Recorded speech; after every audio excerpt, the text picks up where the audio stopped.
Okay, so thank you for joining us. I'm talking to Angie Taylor, who is coming to us from Valor Academy. And as you all know, I'm a homeschooler. She actually runs a school. It's a series of schools, frankly. It's also online. So she does everything, she does the whole gambit, basically. And the only difference is she doesn't do the hybrid model of online and in-person schooling that we're all being exposed to now through the public schools and through this COVID crisis that we're living through. And I thought it'd be a really interesting discussion to have with Angie about her education methodology, what she has found to be successful for the students who come to her, and maybe this will help you in trying to figure out the Gordian knot of education for your kids this fall. So welcome, Angie. Thanks for joining us. Thank you so much. It's super great to be here this morning. So like I said in the intro, you know, I'm a home educator, so I like home educate, but Mm-hmm. the definition of home education is not homeschool. That's not what it is. It's Right. not sitting at home learning stuff. It's actually Mm-hmm. this idea of entrepreneurship as applied to education. And so I sort of shifted my mission a little while ago to trying to infuse our understanding of education with a knowledge of entrepreneurship. And that meant making That's good. entrepreneurs out of parents, as Mm-hmm. well as teaching children entrepreneurship. And that's why you came on my radar, because your school is really about teaching entrepreneurship. Yeah. Like that's a Mm-hmm. main focus of the entire school, which I thought was so commendable. So tell us about that. So really interesting. First, I'd love to start by just prefacing that when I have been in education for 27 years, probably the number one concern that I've been in both public and private education, was the division happening between parents and education. You know, that great divide where it just seemed like everybody was a little bit against one another. And so when we first started our very first brick and mortar campus, our goal was, how do we partner effectively with parents? How do we empower parents to partner well with us? Because at the end of the day, no one will love your kid more than you. No one knows and understands your child more than you. And so it's been my great passion to explore opportunities for empowering kids or empowering parents, so we partner together effectively to meet the needs of their kid and help their child reach their optimum potential. So I think that's a really important distinction to be made, because I think in a lot of ways, parents are taking a back seat and waiting for somebody to inform them on what's going to happen with their child in the fall. And that concerns me. You know, I want to make sure we are positioning parents and arming parents to make the best decision for their child, and it will look different for all of your kids. And so that's why I'm excited about this call today. As far as our education piece goes and how we're doing it, what the research will tell you is that, well, and this is interesting because it was before COVID hit, and COVID's changed everything. But before COVID hit, the research lays out that 68% of the jobs that will exist in the future for our kids currently don't even exist. It means they'll be needing to create new pathways, needing to create new industries. And yet, when we are in an education system that is about prepping kids for an SAT test, that is about prepping kids and teachers are being measured by standardized testing, it becomes all about this test that becomes the lid on what every kid can learn. And all of a sudden, education becomes about the content rather than the learner. And so our goal is, how do we position kids as a creator? Because we all know in 2 seconds or less, you can Google every piece of information that for free that you are asking kids to spend hours to memorize. And so it's only the power of what you do with that information. Information, you know, people used to say knowledge is power. Knowledge isn't power. It's what you do with the knowledge that is powerful. And so that's our positioning is how do we help kids think well about creating new pathways? Because again, we want our kids to be leaders in society, but where are we allowing them to practice those skill sets? It's not the consumer that leads, it's the creator that leads, right? The creator is the one that dictates culture. And so our whole focus is how do we position students in the creator mindset? And it's a thinking skill set that has to be acquired and developed and practiced. So that's Right. a very long answer. Well, and they're and chock full of stuff. So I'm going to sort of try to unpack a little bit of it. So one of the things that you talk about is this idea, and to capsulate it, the idea of teaching to the test, and the idea that a child will say, well, will that be on the test?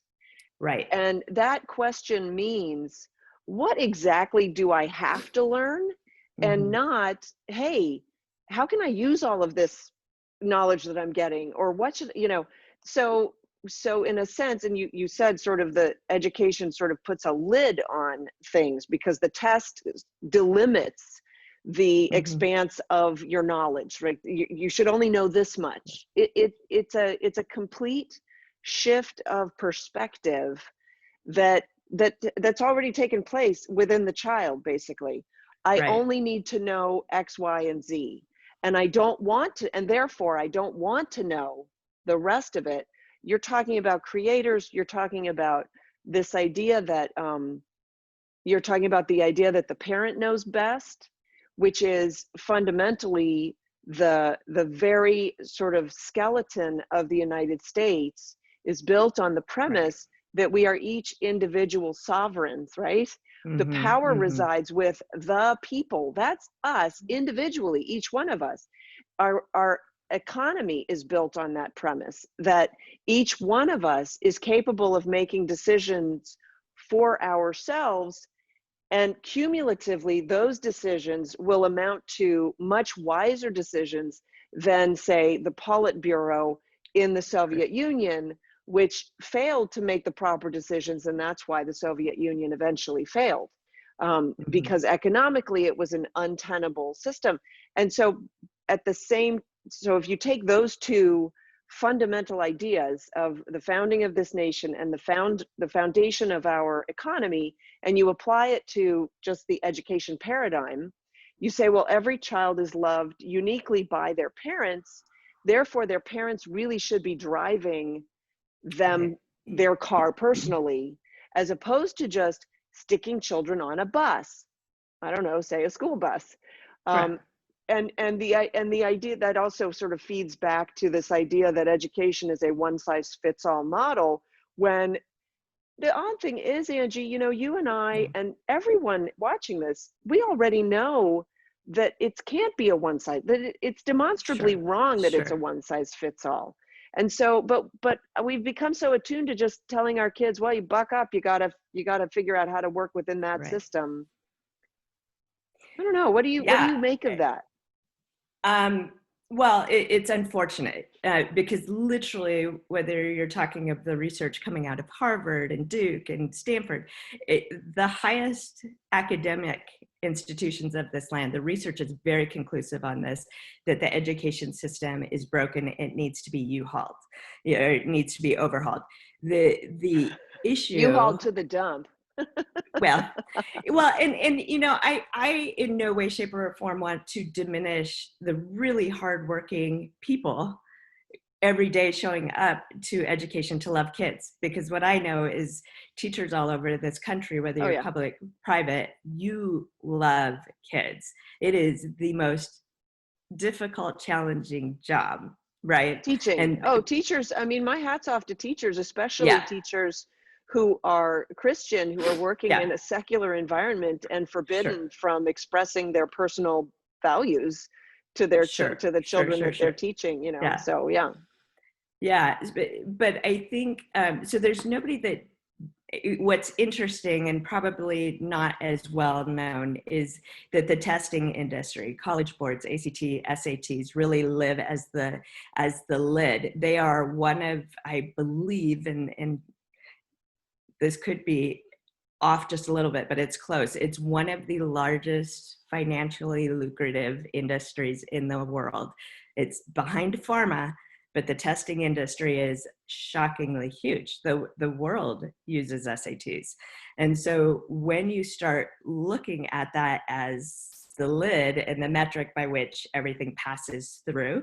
So what's happening is whether it's private schools or public schools, everybody feels like, okay, well, if I don't prepare my kids well on that level, then they won't get to go into a college of their choice. Yeah. So what do you say to that? Well, and it's interesting because right now it's true. Right now that is true. I think how we prepare them can look different. It's not that our school isn't taking standards and looking at them, but we see our standards as the floor, not the ceiling, right? That's not the metric that we're training to. And it's, again, it goes back to our kids are seeing the information from Common Core. It's not that we've just totally stuck our hand out at Common Core and said, we're above you. It's how we're effectively using it, right? It's how we're positioning kids with, here's the information. Now let's look at real world ways to apply that. And maybe there isn't just a right answer, right? Because that's one of the issues we're seeing is kids are looking for, is it A, B, or C? You know, Right. They want it simplified. They want it simplified. And you know what? So do parents right now. So parents say, what's the answer? What's going to happen with the schools? The schools have to tell me what I'm supposed to do. You know, I'm looking for the schools to solve my problem. And there's a little bit of faulty logic in that. There is, and this is really where common sense is the superpower, honestly. You know, the reality is that, so I've had an opportunity over the last few months to consult with a number of principals that are trying to transition their campuses from brick and mortar into the online space. And the call to me has been, what are you doing? How do you keep kids from cheating online? How do you keep them from just copying and pasting answers and Googling answers? And here's my response to that. Is what is interesting is as adults, as an adult professional, when I Google the answers, we call that resourcefulness. We call that intelligence to work efficiently. But for our kids, we're calling it cheating. And the problem is if your kids are able just simply to Google the answer and cut and paste, then that has to make you question the value of what you're educating them in and how you're educating them. Right?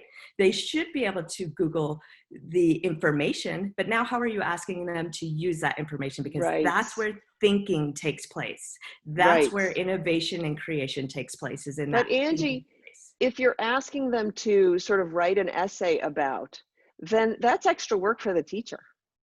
It's easier for the teacher to give a multiple choice exam and then just line up, you know, A, B, C on the answer key. Let's talk quickly about, because you do a lot in the online space, as you're talking about. And I know a lot of homeschool parents who say, oh, online didn't work for us.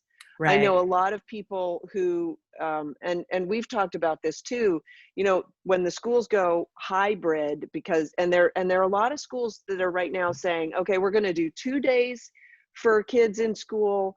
And basically half the kids will go those 2 days, and then the other half will go the other 2 days of the week. Maybe they might go down to a 4-day week. Like, they're trying to hybridize. And while they're doing that, they're saying, so we'll have some kids in school and the rest will be online. And you and I've talked about that, and you say that's a model that really doesn't work.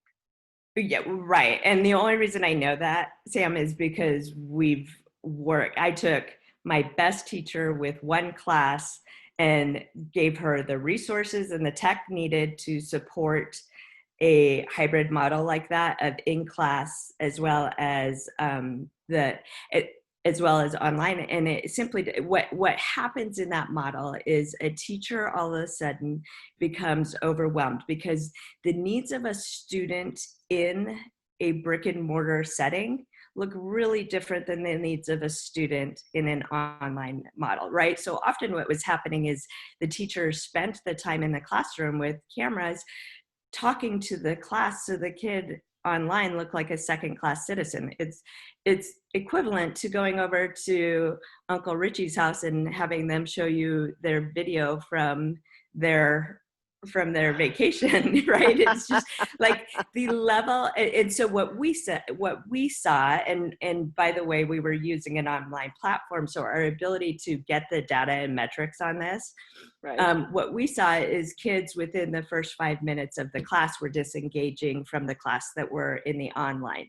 Now, what would happen in an public education setting in a lot of ways, probably not all, they're not actually using an online platform built and designed to give them that kind of data and that kind of metric. So a teacher wouldn't necessarily have the information of, did the kid continue to engage? The kids in the online environment are listening and waiting for a teacher to deal with discipline in the brick and mortar. I mean, there's Right. just so many things that happen. So we have kids online feeling second class. We have teacher feeling overwhelmed. And I now I did that with one class, literally one of our best teachers. And we kept doing feedback loops because I was actually convinced that this is the future of education. Right. So And your confirmation bias was, I want to see this work. So how do we make it work? I was Right. 100% convinced we would do it effectively. Right. And we've And, pulled away from that. and you pulled away. And I think one of the things you mentioned was that the disengagement was within moments of the class starting. The child sort of disengaged from the class, and then to pull them back into the class was very difficult because you can't have a teacher. In essence, it's too much of a struggle to ask the teacher to monitor the class as the class is happening in the classroom, Right. and also be checking the monitor for the students. I know students who have been on their whatever Zoom class, and they will switch out. They'll do a photo Right. of their screen, and they'll switch themselves out with a photo and just walk away from the computer and Right. say, well, I'll get the notes from somebody, or Right. so but there is a way to do online learning, right? Because Absolutely. you Absolutely. do it. Yes. You don't do the Yes. hybrid model. So go Yeah. ahead. Yeah. Well, and that's what I would say. A lot of online. So a lot of people that have experienced online have not, they've experienced online that was about, again, content delivery. That's what they've experienced, is content delivery.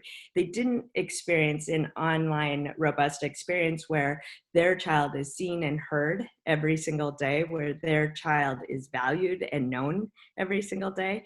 And so, because if we're going to grow kids, and this is why parent partnership is key, if we're going to grow and coach kids, they have to be known. They have to be, I mean, it really is taking care of the very most basic need of a human being, to be known, to be loved, to be cherished. We have to create that space for our kids, and it's possible to do online, but it's at greater expense for the school, right? And then it's also then with the parents, they have to be looking for systems that aren't just about delivering content in mass, but are looking for their kids to be seen and heard every single day. That is so critical to the growth of a child. Right. Okay. How do you at Valor, how do you hold the accountability? How do you toe that line with okay, let's say the in classroom stuff, we all understand how that paradigm works. How does it Mhm. work for the online?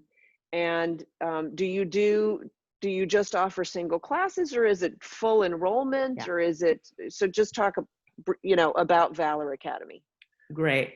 It's Valor Global online, and the way we do it is, first of all, high level accountability. We literally, our kids are all assigned an advocate. They're meeting with both their advocate and other peers from all over the country together every single day. And there is that accountability piece that we're showing up, we're seeing every day. They sit down and create, here's our goals for today, here's the perceived barriers, here's the results we want to accomplish today. Every day we're looking at their social emotional wellness. because that's of huge concern right now. Well, and it has been really in the last 5 years from our community or in our world, but COVID, I feel like COVID's ramped everything up. So the So the emotional wellness of your social, kid. you say social, emotional, because they're doing school at home on a computer.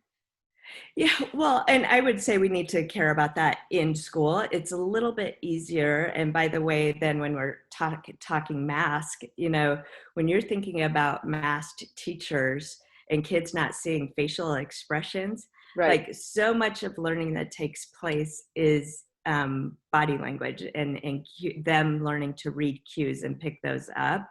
Right. So there is a level of concern. We're combating that in our brick and mortar with the shields for teachers, so at least you can see faces and expressions, because we do think that that's really important in the learning process.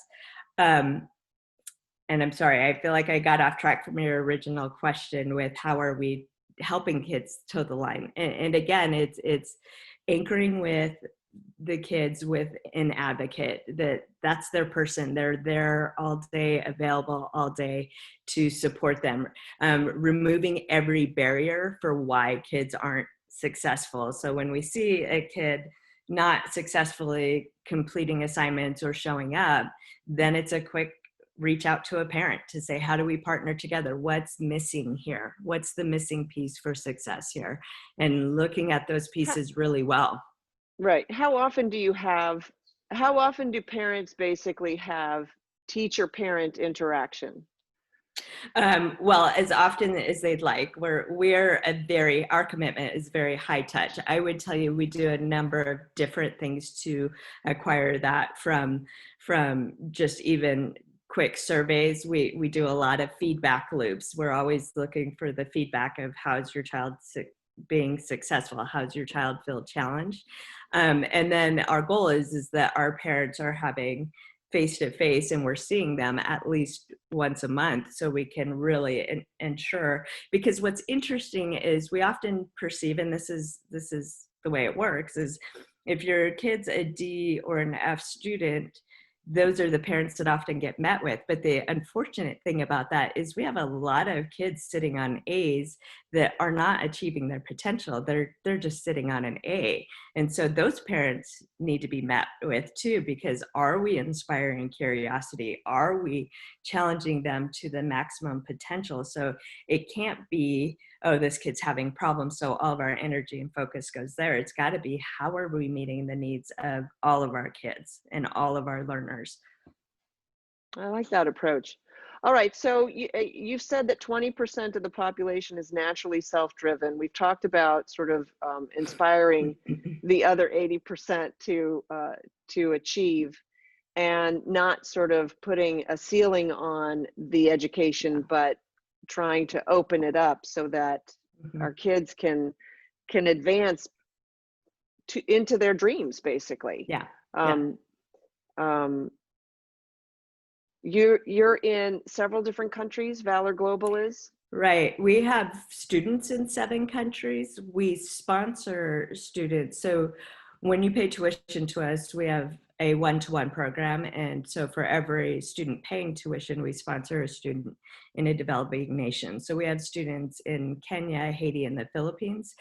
Many of them orphans that are fully funded in their education by a Valor student. Wow, that's awesome. And the Okay, philosophy, if I could share the philosophy behind that, yeah, is, we talk about not wanting to raise self-absorbed or apathetic children, but where are we allowing them opportunities to practice this? Where are we allowing, at the end of the day, when we've done our academics, taken our kids to their music lessons, their sports, and we're exhausted by our jobs, there is no time for that outward focus. So one of our philosophies is, how do we create structure for parents that really would be missional minded, but because life, right, happens to all of us. So we've tried to position so much of what, if your child understands their identity, they'll understand their unique voice and understand their responsibility to add value to this world, right? And that's like, all of us are called to have divine destiny to add unique value into this world. And it's our job as educators to help them discover that, to pull confidence out. You know, I think education is so much thought of how do we stuff content in. Mm-hmm. Content is free and vast. It's infinite at this point. Our job should be, how do we help them discover who they were born to be and pull that confidence out and give them the skills needed to go after that piece. And those are all really thinking mindsets that we're working to develop. That's actually really profound, because I obviously I talk about home education, and I say that home education is more about the relationship you have with your child than it is about stuffing the child full of a bunch of information. And the idea Mm-hmm. of that sort of feeds into what you were saying, is the relationship that you have with your child is really you discovering who your child is, and your Completely. child also in that journey of self-discovery Mm-hmm. and self-creation, in a sense. Yes. And Yes. so it's lovely to hear somebody who's more involved in in an institutional setting, say, Mm-hmm. talk like that. I'm Thank you. inspired by hearing that. Do you do any kind of an exchange or a team up between your students in the U.S. and the students abroad? All the time. Yeah, actually, it's one of the, but because it is more about a relationship with our students. So we actually have a class that's called the Global Impact class, which actually brings our global community together. Sometimes that's synchronous, sometimes that's asynchronous through videos. We're literally meeting every week together and learning from one another. You know, and not only is it great missionally, but it's also great because business is going to be and is done on a global scale. You know, if Right. COVID's proven anything out for us, it's proven our model out to be really effective. Creators, innovators, the businesses that will survive through the COVID debacle is Yeah. definitely businesses that have learned to innovate, have learned to adapt and overcome. That's a thinking mindset that everybody can develop. But then also understanding we live in a global community. Right. And so those are the pieces that are near and dear. So yes, they're on a weekly basis. Actually, we know our kids by name. We watch them grow. When we're not in COVID, we actually provide trips every single year to all of our one-to-one locations. So our it's pretty epic. Our South Korean campus, 30 states in the United States, all travel into Kenya, or I'll travel into the Philippines and connect together as a global community on the ground. You know, and as a believer, you really get that sense of every tribe, every nation will bow Wow. at the knee of Jesus. So it's a really powerful opportunity to build very mutually respectful relationships, because what I would tell you is our kids often discover um, the simplicity of life in some of these countries brings so much joy. Mm. And there's something really, you know, I think in America, our kids often are comparing themselves up and take Mm. very little time to enlarge their perspective and understand I'm blessed to be a blessing. And there's so much more joy in that space. That is also very profound. I really enjoy speaking with you. I think that Thank you. a lot of kids today could benefit from that mentality, rather than criticizing the nation that they live in, the United States, as Right. having some sordid elements in its past. They really ought to look at the blessing that this nation is, and go from there. And can we improve? Always. Nobody's Exactly. perfect, no, not even one. But Exactly. Yeah. there are ways to improve. So great. Well, Valor Global Academy, is that it? And the Valor Global website? Online. Is valorglobalonline.org. just Yep. valorglobalonline.org. And Yes. great. Well, I really appreciated the Thank you. conversation. I hope everybody enjoyed it. And if you have any questions, you can email me at samsorbo.com or go to Great. valorglobalonline.org and Yes. get more information there. Perfect. Thanks so much, Sam. It was fun to talk to you. Thanks a lot.